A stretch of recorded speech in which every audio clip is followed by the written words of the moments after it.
So let's talk rain barrels.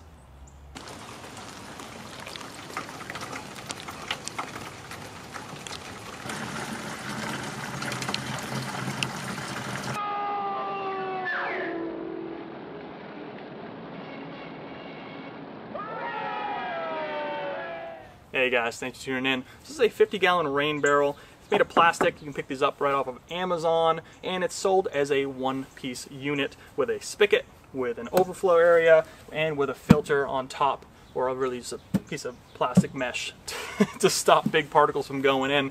And it's just a simple design, but there's some issues with it, and you can go as fancy as you want with a full system with solar battery powered pumps that run water right to your garden or pump out to wherever you need it to go once it overflows. You can do as simple as you want it like this, where it's all just one piece and you can use the features it has, but that comes with some negative sides as well. So if you're looking to pick up this particular unit, this video is for you, and also I'll show you some tips and tricks I've learned in the past year since I bought this unit back in spring of 2020. So let's dive in.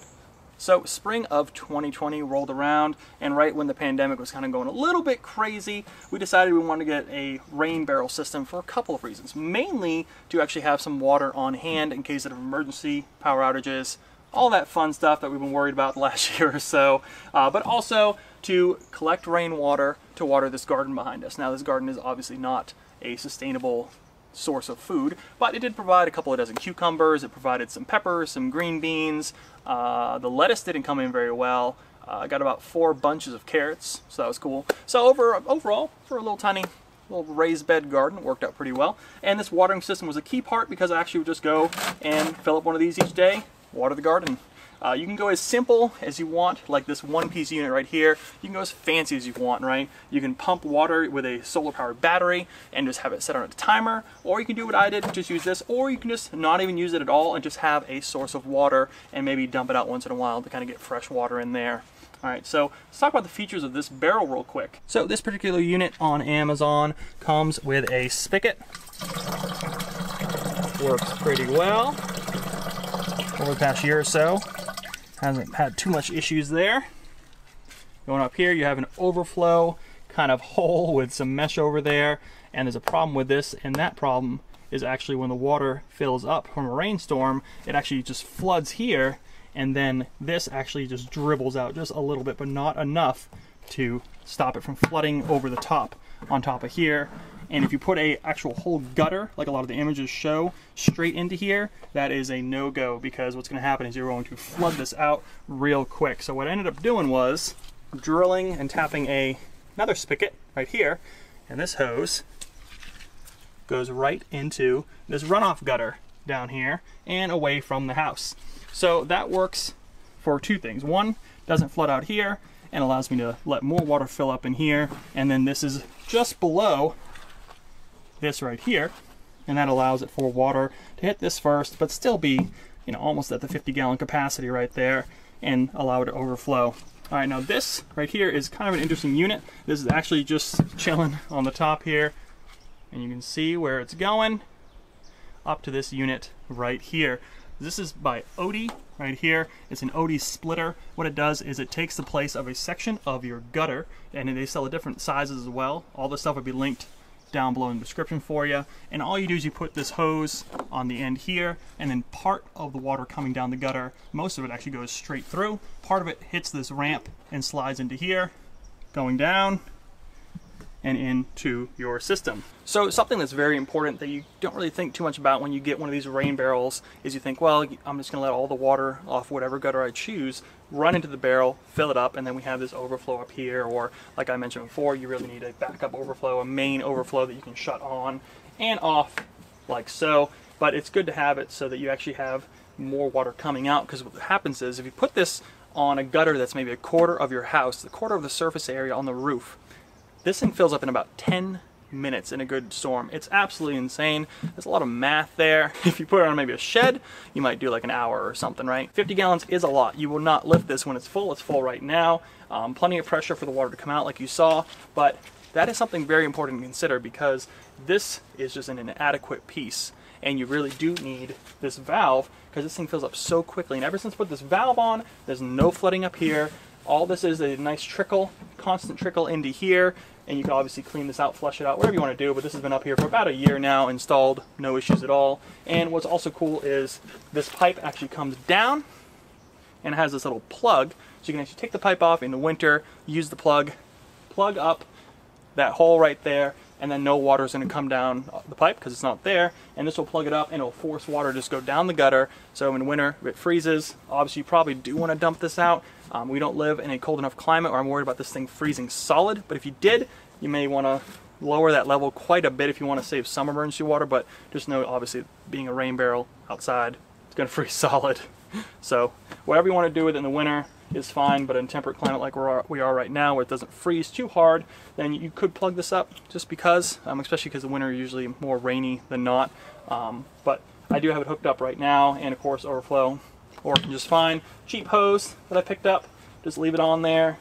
Everything seems to be working fine. One thing to note is you see this top here, how it kind of slopes inward like that. The bottom is the same way. They make stands for this, but let me show you what I had to do to balance this out, not only to keep the water from kind of riding too forward to level it off, but also to keep it so that this has equal weight on all pretty much four sides or each half, because if you just have one small block here, you're going to have some problems with it wobbling, and it's hard to kind of balance something that has a divot like this without a larger surface area base. So let me show you what I have down here. So what we ended up doing was using just the old cheap cinder blocks. You can kind of see what I ended up doing. I put this wood on here to kind of balance it out.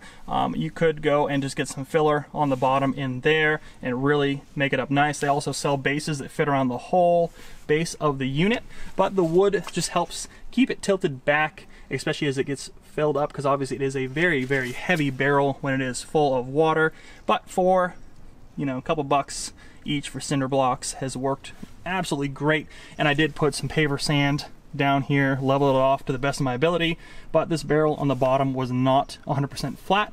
So I'll put a link down for a base down below, but at the time when I got this, things are nuts. These barrels are not only hard to get, they weren't even in stock very much, but also the bases were just out of stock and I couldn't get any. So it is what it is from back then. But overall, the whole system with the tweaks that I've made has worked out very well. And one thing I would have done if I wanted to was, again, put a timed powered unit on the bottom of here, and you can go and have this valve open all the time. It'll open up, run pumped water over to this garden here, and you can set up your hose drip lines however you deem. So that would have been cool and something to consider if you want to spend a little bit more money. But this is kind of more of an affordable build here, and allows you to have a ton of water on hand in case of emergency or to use in your garden. Now if you look at this pipe right here, kind of look how kind of cruddy it is in there, plus all this stuff just floating on top here a little bit, kind of on top of the mesh. You can clean that out quite a bit, kind of get it all clean, but of course a lot of stuff and bacteria, all the bad stuff will seep through into this water. So if you are going to use this system as an emergency drinking water source, you're going to want to get that water clean before you use it. But it is nice to have, you know, up to 50 gallons on hand at the ready, whether you're using it for a garden or if you lose power, need fresh water, you're good to go. Just make sure you clean it. So there you have it, guys, a simple, affordable DIY rain barrel, something you can easily do, easily set up, and you can use it as it is designed. I've seen the pictures, like I said, with the gutter going right in here. You have your overflow. Just know it's hard to kind of level this off, and then with the amount of water actually coming off of a gutter, you're going to flood this out before you even have a chance to do this. Now, you could have done more things. You could have put more grates along here. You could have done just what I did here with the cutoff valve for the overflow right here. But overall, this system has just worked really well, and it's, I mean, you're looking at probably under a couple $100 for all the parts, maybe even under $150 for everything, depending on the pricing. Like I said, back in the spring 2020, things are going kind of crazy, but I absolutely love that we have this. Now, if I wanted to, I could have made this more secured. I could have got a better pipe. You could run PVC pipe that maybe cut out here and went straight down. You can do whatever you want, go as fancy as you want. This just happened to have come with that unit. Now maybe if it gets kind of grimy and just over time kind of gets real messed up or brittle or something, we can go and update it to a PVC or something better. But right now, works really good. In fact, we're actually moving pretty soon, so I just did not go crazy on here. If we do go with a different unit in the next place, I might actually do that powered option to kind of water a garden, depending on how big of a garden you have. But this will water quite a bit of a garden, especially if you're in more of a rainy climate. You can fill this up and then just pump water from here at any point. They even have like some of the solar pumps that I've seen for a couple $100 that are like app enabled too, so you can schedule it just like anything else. Everything's smart home nowadays, so very cool system.